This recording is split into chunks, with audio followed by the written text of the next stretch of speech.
మహాగణుడవు మహోన్నతుడవు సర్వోన్నతుడు అయిన మా ప్రియ పరలోకపు తండ్రి, మీ ఘనమైన శ్రేష్టమైన నామాన్ని బట్టి వేలాది వందనాలు చెల్లిస్తున్నాం. ప్రతిదినం ఈ రీతిగా మీ పాదాల చెంత చేరి శ్రేష్టమైన మీ మాటల మీద ధ్యానించడానికి మీరు ఇచ్చిన మహాకృపను బట్టి వందనాలు. అయా, వింటున్న మా శ్రోతలందరినీ దీవించండి, ఆశీర్వదించండి, ఆధ్యాత్మికంగా బలపరచండి. అలాగే ప్రభు, మా జీవితాలు గొప్ప వెలుగునిచ్చి నడిపించమని, మీ దీవెన సమాధానముతో నింపుమని మరొక రోజున మాకు ఆయుష్గా పొడిగించారయ్యా, మీకు వందనాలు. వాక్యం వినబోతూ ఉండగా మా యొక్క జీవితాల్లో ఈ వాక్య ధ్యానాంశములు ఆశీర్వాదకరంగా ఉంచుమని, మలుచుమని, మార్చుమని యేసయ్య పరిశుద్ధ నామములు అడిగి వేడుకొనుచున్నాము తండ్రి, ఆమేన్. అందరికీ వందనాలండి. కీర్తన గ్రంథ ధ్యానాంశాల్లో 3వ అధ్యాయములో మొదటి 2 వచనాలు నిన్న మనం ధ్యానం చేసాం. ఈ 2 వచనాలకి మనం దావీదు యొక్క శ్రమలు అని మనం చెప్పుకున్నాం. ఈరోజు 3-4 వచనాల్లో దావీదు యొక్క విశ్వాసమును గురించి రాస్తూ ఉన్నారు. 3-4 వచనాల్లో మనం చూస్తే, యెహోవా నీవే నాకు కేడెముగాను, నీవే నాకు అతిశయాస్పదముగాను, నా తల ఎత్తువాడవుగాను ఉన్నావు. ఎలుగెత్తి నేను యెహోవాకు మొర్రపెట్టినప్పుడు ఆయన తన పరిశుద్ధ పర్వతము నుండి నాకు ఉత్తరమిచ్చును. ప్రియులరా, దేవునితో ఆయన చెబుతున్న విధానం అంటే దావీదుకి దేవుని మీద ఉన్న అపారమైన నమ్మకం, విశ్వాసం. ఆ విశ్వాసంతోనే ప్రార్థన చేస్తున్నాడు. ఆ విశ్వాసంతో, ఆ నమ్మకంతో ఆయన నా రక్షణకర్త అని చెప్తున్నాడు. మొదటి 2 వచనాల్లో రక్షణ ఏమీ లేదు, యెహోవా ద్వారా అతనికి ఏమీ రక్షణ లేదు దేవుని వల్ల అని అన్నటువంటి వారికి సమాధానంగా ఈ 3-4 వచనాలు చెబుతూ ఉన్నారు. నీవే నాకు కేడెముగాను. కేడెము అంటే ఒక షీల్డ్ అంటే ఒక కవచము లాంటిది. అంటే ఏదైనా శ్రమ వచ్చినా మన చుట్టూ ఒక కవచములాగా, ఒక షీల్డ్ లాగా మన మీద ఆయన ఆవరించుండి మనల్ని కాపాడేటువంటి గొప్ప భాగ్యమని ఇంగ్లీష్ బైబిల్లో షీల్డ్ అని ఉంది. సో నీవే నాకు కేడెముగాను అని చెప్తున్నాడు. ఆదికాండం 15:1 అబ్రహాముకి యెహోవా వాక్కు కనిపించినప్పుడు, దర్శనమిచ్చినప్పుడు అక్కడ ఆ మాట ఉపయోగిస్తాడు. అబ్రహామా, భయపడకుము, నేను నీకు కేడెము, నీ బహుమానం అత్యధికమగునని చెప్పాను. ఆదికాండం 15:1. ద్వితీయోపదేశకాండం 33:29 అండి. ఇశ్రాయేలు, నీ భాగ్యం ఎంత గొప్పది, యెహోవా రక్షించిన నిన్ను పోలినవాడెవడు, ఆయన నీకు సహాయకరమైన కేడెము. ప్రతి చోట కేడెమన్న చోట మనం షీల్డ్ అని పెట్టుకుంటే ఇంకా మనకి కాస్త అర్థవంతంగా కనిపిస్తుంది. 84:11 కీర్తన గ్రంథంలో కోరహు కుమారుడు రాసిన దాంట్లో, దేవుడని యెహోవా సూర్యుడును కేడెమునై ఉన్నాడు. అంటే ఆయన మనకి ఎంత కాపుదలిస్తున్నారో చూడండి. 115:19 అదే కీర్తనలో, ఇశ్రాయేలీయులారా యెహోవాను నమ్ముకొనుడి, ఆయన వారికి సహాయము కేడెము. సామెతల 30:5 ఆయనను ఆశ్రయించు వారికి ఆయన కేడెము. పిల్లలు, ఈ రీతిగా ఆయన మీద ఆనుకున్న వారిని, ఆయనను నమ్మిన వారిని, ఆయన మీద నమ్మకం ఉంచిన వారిని దేవుడు విడిచిపెట్టేవాడు కాదు. ఆయన నిరంతరము కూడా ఒక షీల్డ్, ఒక కేడెము లేదా ఒక మనల్ని ఆవరించి మనకి ఏ విధమైన ఇబ్బంది కలగకుండా.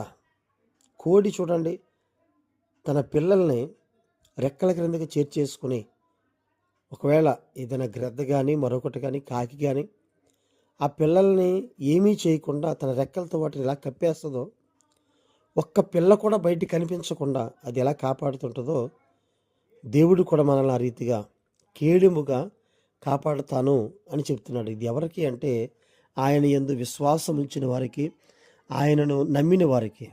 కాబట్టి 3వ వచనం దేవునిలో అతనికి ఉన్న ధైర్యాన్ని మనకి తెలియజేస్తూ ఉంది. దావీదుకి దేవునిలో ఉన్న ధైర్యం. ఎందుకు ఆ ధైర్యం అని అంటే, దావీదు దేవుణ్ణి నమ్మాడు, దేవుని యందు విశ్వాసం ఉంచాడు గనక. నీవే నాకు కేడెముగాను, నీవే నాకు అతిశయాస్పదముగాను. అంటే మనం అతిశయించడానికి ఒక కారకుడిగా ఆయన, అంటే ఆయన నా దేవుడు, ఆయన నా గొప్ప దేవుడు, ఆయనే నన్ను కాపాడతాడనే ఒక అతిశయాస్పదంగా ఆయన ఉన్నాడని, నా తల ఎత్తువాడవుగాను ఉన్నాడని ప్రార్థిస్తున్నాడు. అంటే తలదించుకునే పరిస్థితుల్లో కూడా, ప్రాబ్లం వచ్చి మన మీద పడిపోయిన పరిస్థితుల్లో కూడా, నాన్నవారెవరూ కూడా చెయ్యి అందించని పరిస్థితుల్లో, నిస్సహాయ స్థితిలో కూడా ఆయన అందరి ముందు మనల్ని తల ఎత్తుకునే వ్యక్తిగా, తల ఎత్తుకునే పరిస్థితులు కల్పించి మనల్ని ఉన్నతమైన మెట్లు ఉంచుతాడు. దావీదు కూడా అదే నమ్మకంతో ఉన్నాడు. ఇక 4వ వచనం చూస్తే, ఎలుగెత్తి నేను యెహోవాకు మొర్రపెట్టినప్పుడు ఆయన తన పరిశుద్ధ పర్వతము నుండి నాకు ఉత్తరం ఇచ్చును. ఎలుగెత్తి ప్రార్థన చేయడం అంటే గట్టిగా స్వరం ఎత్తి, అలాగే కన్నీటితో దేవుని దగ్గర ప్రార్థిస్తే, కన్నీటితో ప్రార్థించిన ఏ సందర్భము కూడా బైబిల్లో జవాబు పొందకుండా లేవండి. కాబట్టి ఆ సమూయేలు తల్లి హన్నా కూడా కన్నీరు కార్చి ప్రార్థన చేసింది బిడ్డ కోసం. చక్కని శ్రేష్టమైన బిడ్డను సమూయేలుని దేవుడు ఆమెకి ఇచ్చారు. అలాగే హిజ్కియా ప్రార్థన చేశాడు, కన్నీటి ప్రార్థన. అయ్యా, ఇలాగ నాకు మరణకరమైన రోగం వచ్చింది, నీ ఎదుట ఎలా ఉన్నానో అని హిజ్కియా ప్రార్థన చేస్తే అతని కన్నీళ్లు దేవుని నుండి మరలా వెంటనే జవాబు వచ్చేలా చేశాయి. కాబట్టి శ్రమల్లో అతనికి ఉన్న ధైర్యం, శ్రమల్లో అతనికి ఉన్నటువంటి అతడు ఉన్న విశ్వాసాన్ని బట్టి దేవుడు అతని మీద ఏ విధంగా కాపుదల ఉంచాడని మనం చూస్తున్నాం. అలాగే 3వ వచనమేమో దేవునిలో అతనికి ఉన్న ధైర్యాన్ని తెలియజేస్తే, 4వ వచనం దేవునికి అతడు పెట్టినటువంటి మొర్ర మనకి తెలియజేస్తుంది. అంటే అలా మొర్ర పెడితే, ఎలుగెత్తి మొర్ర పెడితే, కన్నీటి ప్రార్థన చేస్తే ఖచ్చితంగా ఆయన తన పరిశుద్ధ పర్వతము నుండి నాకు ఉత్తరం ఇచ్చును అంటున్నాడు. కీర్తన 21లో, ఆపత్కాలమందు యెహోవా నీకు ఉత్తరం ఇచ్చునుగాక. 61:3లో కీర్తనలు, నీవు నాకు ఆశ్రయముగా నుంటివి, శత్రువులు ఎదుట బలమైన కోటగా ఉంటివి. 62:1, నా ప్రాణము దేవుని నమ్ముకొని మౌనముగా ఉన్నది, ఆయన వలన నాకు రక్షణ కలుగును, ఆయనే నా ఆశ్రయదుర్గము, ఆయనే నా రక్షణకర్త. 62:5లో కీర్తనలు, నా ప్రాణమా దేవుని నమ్ముకొని మౌనముగా నుండుము, ఆయన వలననే నాకు రక్షణ కలుగుచున్నది.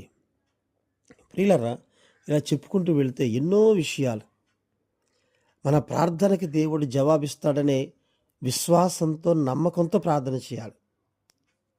అలా ప్రార్థన చేస్తే ఇక్కడ చూడండి అంటున్నాడు, ఖచ్చితంగా ఆయన తన పరిశుద్ధ పర్వతము నుండి నాకు ఉత్తరం ఇచ్చును అని.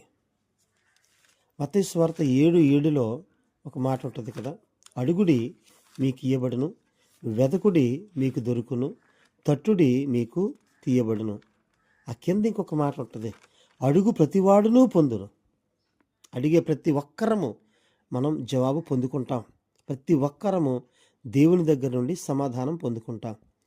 యాకోబు తన పత్రికలో రాస్తూ 1వ అధ్యాయములో 4-5 వచనాల్లో మనం చూస్తే, మీలో ఎవరికైనా జ్ఞానము కొదువుగా ఉన్న ఎడల అతడు దేవుణ్ణి అడగవలెను, అప్పుడు అది అతనికి అనుగ్రహించబడును. ఆయన ఎవరిని గద్దింపక అందరికీ ధారాళముగా దయచేయవాడు. 6వ వచనం, అయితే అతడు ఏమాత్రమును సందేహింపక విశ్వాసముతో అడగవలెను. అంటే మనం అడిగేది సందేహం లేకుండా విశ్వాసంతో అడగాలి. అంటే ఖచ్చితంగా ఆయన ఫలము దయచేస్తాడని, ఆయన జవాబిస్తాడని, ఖచ్చితంగా మన ప్రార్థనలకి, ముఖ్యంగా కన్నీటి ప్రార్థనకి తప్పనిసరిగా దేవుని సింహాసనం దగ్గర నుండి ఆయన జవాబిస్తారు. కాబట్టి దావీదు విశ్వాసంతో ప్రార్థన చేశాడు, దావీదు నమ్మకముంచి ప్రార్థన చేశాడు. మనం కూడా మనకున్న సమస్య కానీ, మనకున్న ఇబ్బందికర పరిస్థితులు కానీ, లేదు మన భవిష్యత్తు, మన బిడ్డల భవిష్యత్తు మంచిగా ఉండాలని కానీ, హన్నా చేసినట్టుగా మనం కూడా కన్నీటి ప్రార్థన చేస్తే మన కోసం, మన బిడ్డల కోసం. విలాపవాక్యం 2:19 అదే ఉంటుంది, నీ పసిపిల్లల ప్రాణము కొరకు ఆయన తట్టు నీ చేతులు ఎత్తి ప్రార్థన చేయమని. కాబట్టి అలాగ మనం దేవుని మీద ఆనుకుని, ఆయనే ధైర్యముగా పెట్టుకుని, దేవుని మీద మనం విశ్వాసంతో, నమ్మకంతో ప్రార్థిస్తే ఖచ్చితంగా జవాబులు పొందుకుంటాం. అట్టి కృపా భాగ్యము దేవుడు మనందరికీ దయచేయునుగాక. ఆమెన్. అందరికీ వందనాలండి.